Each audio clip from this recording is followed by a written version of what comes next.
Le bateau fait escale à Roussé, en Bulgarie, et nous traversons le quartier Tsigane en route vers le monastère rupestre de Saint-Dimitri à Bassarbovo.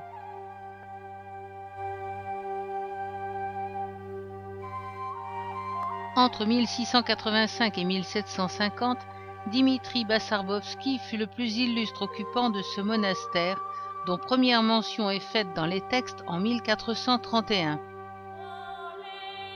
Depuis la cour pleine de fleurs et d'arbustes partent 48 marches qui mènent à la caverne rocheuse où vivait et dormait le moine selon la légende. En bas, le monastère actuel, toujours actif. Les figures hiératiques nous accueillent sévèrement.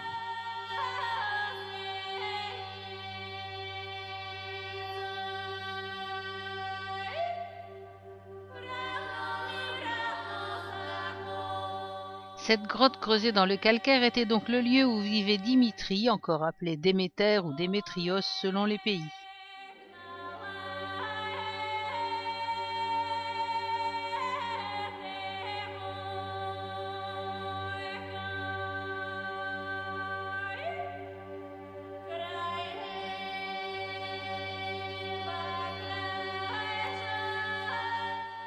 Juste à côté, creusée dans la même roche, la petite chapelle troglodyte, à l'iconostase de bois sculpté, date de 1941. L'icône représentant Dimitri est presque de grandeur réelle.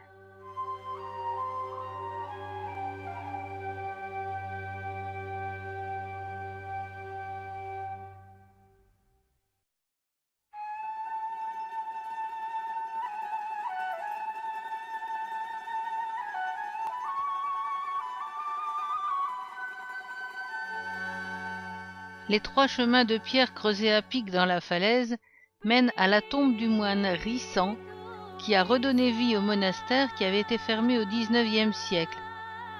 Il l'a réoccupé avec une communauté de la Transfiguration en 1937. Les cellules des moines sont creusées au pied du clocher qui surplombe toute la vallée de la rivière Roussenki-Lom.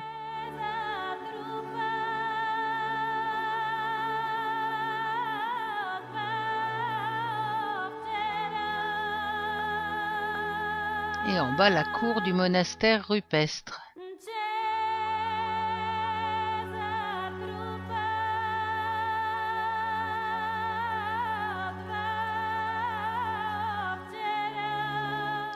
Cette grotte est donc la tombe du moine Rissan et l'ossuaire du monastère.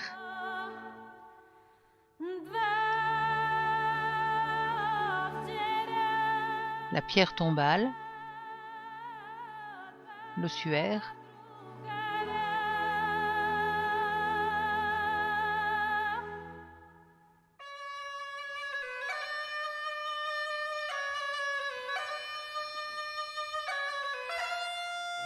et juste à côté une modeste petite chapelle où l'on fête Saint-Dimitri le 26 octobre.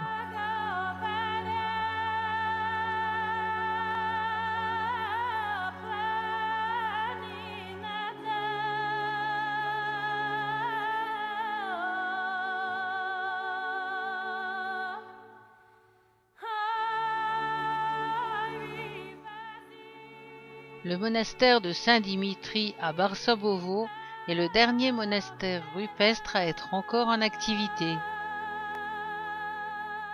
Et nous repartons vers le centre-ville.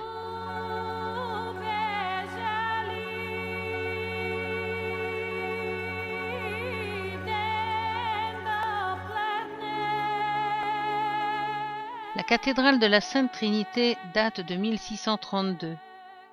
Les fresques qui couvrent chaque centimètre de mur ou de plafond sont récentes. Et nous avons eu la chance d'assister à un office chanté.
Après ce moment pieux, plongé dans le monde profane du centre-ville.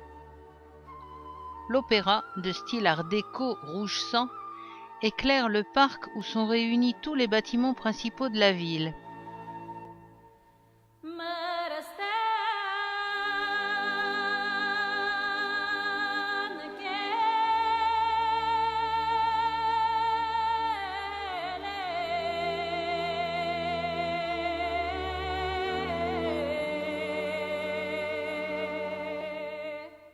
La mairie, qui date des années 80, avec sa frise de chevaux fous.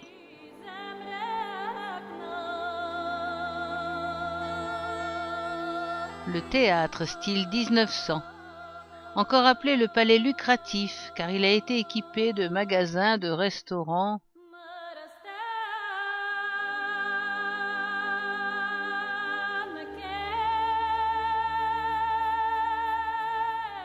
Et de belles statues expressives.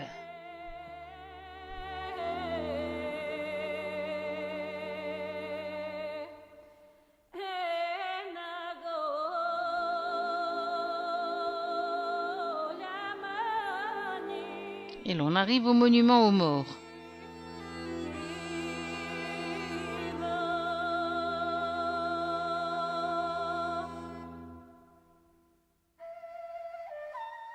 En face, la rue piétonne.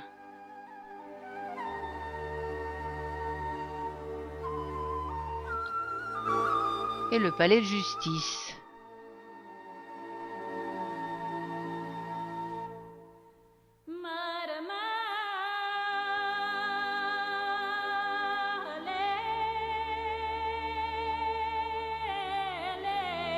Ce pauvre homme supporte le poids d'une hydre bien lourde. Derrière la grande fontaine, le palais de justice est sur le coin, la maison au XIXe siècle à la grande horloge. Dans les rues, on croise cette travailleuse slave, reste de l'époque communiste. Le site de Rousset est peuplé depuis le néolithique, c'est-à-dire depuis plus de 5000 ans. Les peuples thraces d'origine ont été soumis par les Romains. Les Slaves et les Goths vinrent ensuite par vagues. Enfin, les Ottomans dominèrent la région et détruisirent la ville en 1595. Comme ils se souciaient peu de reconstruction, la ville fut rebâtie suivant le style de l'époque. Quand les Russes ont libéré le pays de la domination ottomane en 1878, c'est le parler bulgare de Rousset qui fut choisi comme langue officielle pour le pays, car l'aspect de la ville était resté nettement plus occidental que partout ailleurs, et aussi parce que la langue du pays était la plus proche de celle des Russes. Et le Panthéon des Zélateurs, monument commémoratif des héros tombés lors de la libération du joug ottoman en 1878. Pour le construire, une église a dû être détruite, mais il a fallu la reconstruire à côté car le peuple pensait que cette destruction portait malheur. Jour de fête militaire. Cet après-midi, la foule s'approche. Les différents régiments sont là, la musique militaire est là, tous les ingrédients sont là. Et dans cet ancien pays communiste où la foi orthodoxe est vivace, l'Église est présente aussi, au premier rang.